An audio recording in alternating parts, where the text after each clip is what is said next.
This is my second video for the 15.2. We got up to the responses to treatment. So the responses to treatment can either help or hinder the recovery process. So firstly, anxiety. So during treatment, you may suffer from anxiety due to uncertainties regarding the treatment and rehab methods used. This can go either one of two ways. It can either be very demotivating, or it can be the opposite effect and motivate you. So your anxiety may lead you to asking more questions as you are unsure, and therefore, like looking at this research and that, you gain knowledge of the injury that you've sustained. So it can be demotivating sometimes because it's very overwhelming and you cannot cope with the stress of the anxiety, and this could result in like a loss of sleep, and it could cause more stress and anxiety.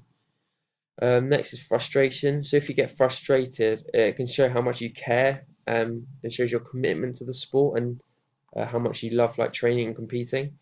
However, this could go the other way and start feeling low, and you could lose your motivation and give up on the sport completely. So when you like recover, you might not want to carry on.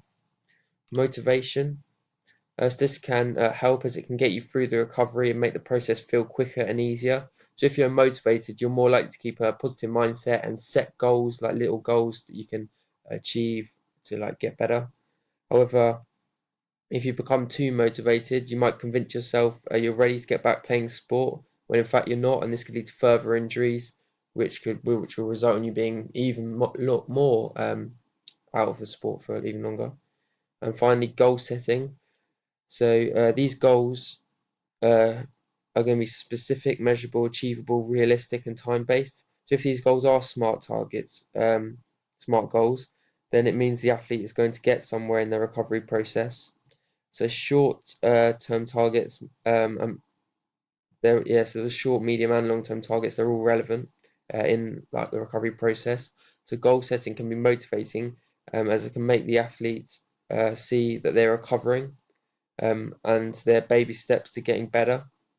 An issue with goal setting is that you might set too many goals, and if this does happen, then it can be overwhelming and lead an athlete to be demotivated. And also the goals can be unachievable, which will also demotivate them. So next is the strategies. So there are many strategies to help someone get through an injury, which people may use, and some may suit some people, but and some may not suit them. They just choose which ones they think will help them best. So firstly, music. So music is a good way to release emotions through listening to music, dancing and singing to it maybe. So there are many different playlists for different moods, and therefore there are many playlists that could get you pumped and motivated to get better. And it also helps you relax and correct your mindset if you are getting stressed from the injury. Relaxations, this can include doing things such as reading, taking a holiday, having time to yourself, and just relaxing. So it can help reduce stress and put you in a more positive position. So involved in the sport. So if you cannot participate in the sport, it doesn't mean you can't go along and watch to see how the team are doing and what they are doing to get better. So this can reduce the feeling of isolation and depression because you're going and being part of the team and still communicating with and having the relationship with the team.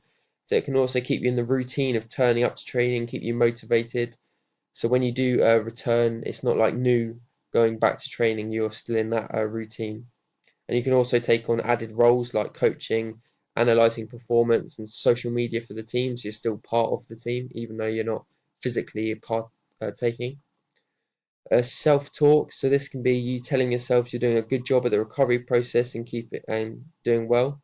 It can help you get to where you like imagine yourself being, so like returning back to the sport. So for example, if you tell yourself you want to be more positive, then you can do that. Just generally making you feel better about yourself through the recovery process, and it can keep the mind thinking about competition, and talking about plays and preparing yourself for future performances, so you keep that physical ability there and remembering it all. And lastly, keeping a diary. So some people like keeping a diary, so as it's a way of like writing down your thoughts and feelings. You can also write down your goals and targets and make a tick list, which can be very motivating when you do tick things off and make you feel like you're actually accomplishing something in the recovery process. This is also somewhere where you can write down short, medium, long-term targets. However, a negative of this, if you're not hitting the goals and targets, it can demotivate you because you feel like you're not actually getting anywhere, and you feel like you can't do it, and you might give up.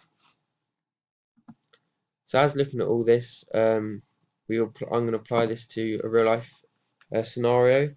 So Anderson Silva, he was a UFC fighter, and he broke his tibia and fibula at the same time after kicking an opponent. An opponent went wrong, as you can see in the bottom middle picture.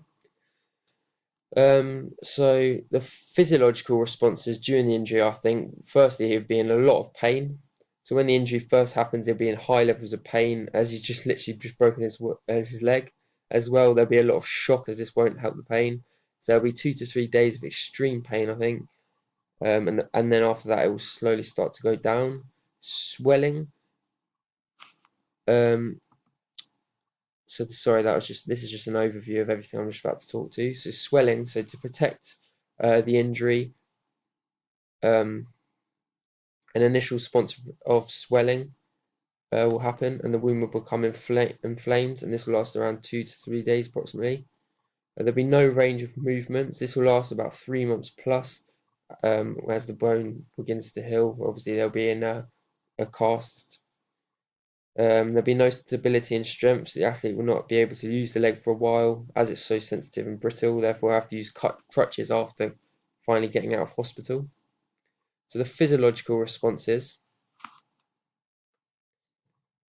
So these are what I feel like that he would go through at the time of the injury when it occurred.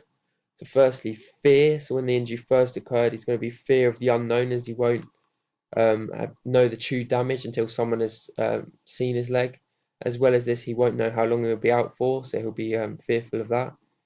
Anger. So the fighter might become angry because he'll be out of training competition for a long time, and he feels like he can't do it anymore.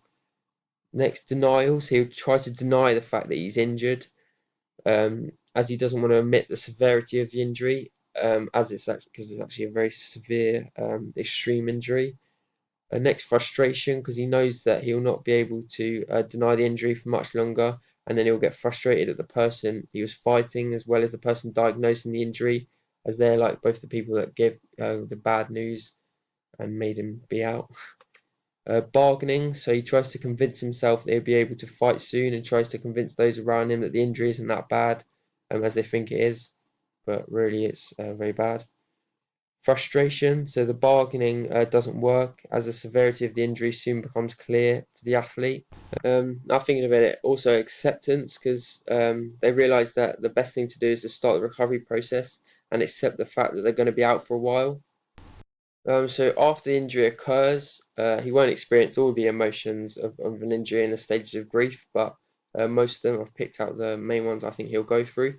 So anxiety, so he would be anxious in the case of the recovery process, in case the recovery process takes longer than expected, or even to the fact that recovery may not work and he may not be able to fight again. So he'll have that fear of that in his head. Anger, so the process of recovery can be long, especially in the case of a broken leg, so it can be lengthy and boring. Therefore, he'll become angry at the physio for not being able to speed up with his recovery himself because it happened to him and not anyone else. So he'll start to feel angry at people around him. Depressed, so he may start to feel sad as he knows his fitness levels and skills are going to deteriorate while he's injured. So he's got the feeling of sad as he knows he's got to rebuild this and if he gets back. Loss of motivation, so as he knows his fitness and skills are not getting better, they're going to potentially get worse. So he may feel there's no point in trying because there's nothing that he can do when he's injured. Loss of confidence, so this may apply to him. His recovery time is nearly up and his injury is nearly healed.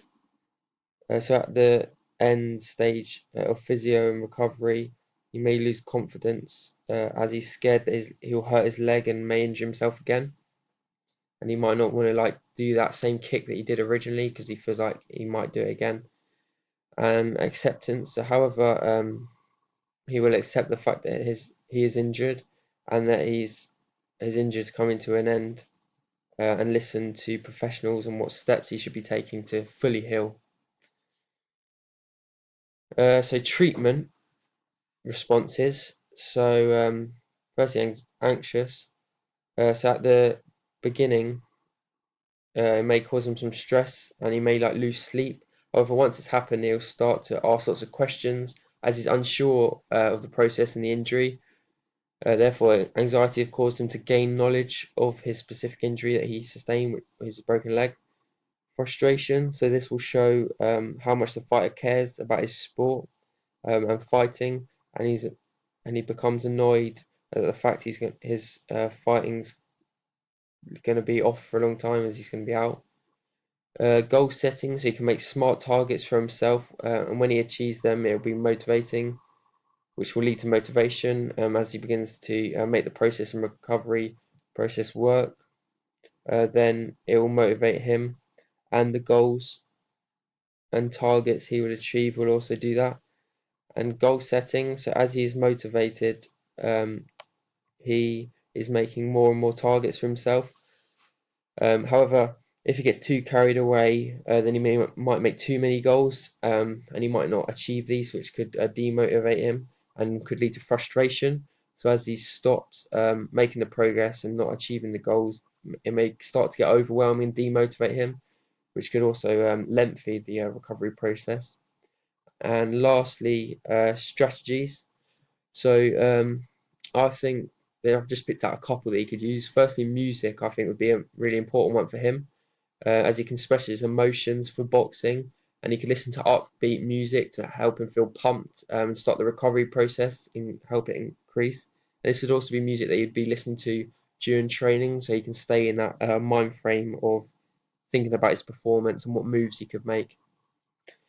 Um, Watching the sport, so this can include watching himself on video, analysing his performance and he could also watch other fighters to see what they're doing and how he can get better when he returns and be a better fighter from being injured.